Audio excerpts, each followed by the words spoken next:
Egg. Egg.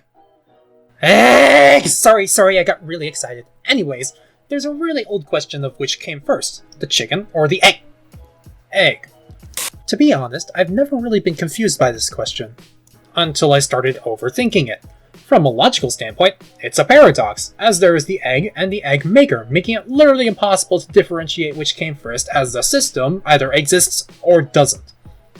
However, when life takes its intercourse, it's not a closed system like that. Since all life originated from a single ancient ancestor, the chicken, or the egg, must have come from somewhere along that tree. In general, domestic chickens are of the species Gallus gallus. Gallus, Gallus, Gallus, Gallus, hear the roosters as they crow. Ignore that. This falls under the family Phasianidae, order Galliformis, and class Aves, which essentially includes all birds. Aves is a derivative of clade Theropoda, in other words, dinosaurs. And within that clade lies genus Archaeopteryx, the earliest known bird. To be honest, it looks a lot like a velociraptor, probably because they're also a theropod. Wow, who would have thunk? Both these bad boys, of course, laid eggs, but although physiologically they're kinda close, they're actually 75 million years apart. And these guys are still really far off from our chicken problem. Just goes to show how slow change can come on this kind of scale. However, the point is that there's a change, and so over the course of those remaining 75 million years, a chicken, or egg, came around.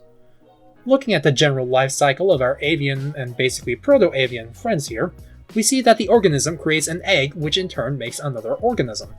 If we look a little closer, the fertilization step involves an intense race between nearly 2 billion sperm cells.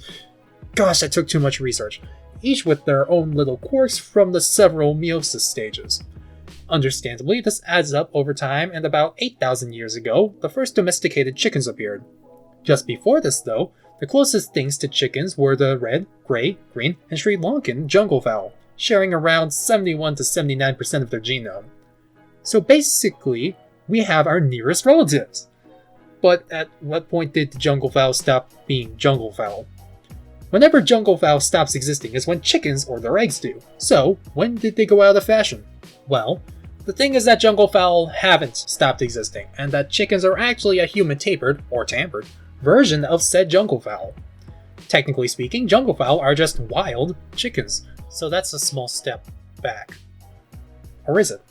Since chickens have genetically diverged so far from their wild type, I think for this case it's fair to say that somewhere between them, our answer lies. So, how were the jungle fowl domesticated into chickens then? This is our virtual last step to finding our answer, and it's actually really simple.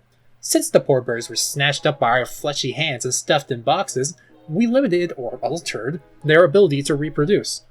By tailoring this with specific other jungle fowl, the result is that slowly a genetic gradient occurred until the visage of a white-feathered, flightless bird appeared. So our final answer to who is the whether the chicken or the egg came first, is that the egg came first then. Sort of.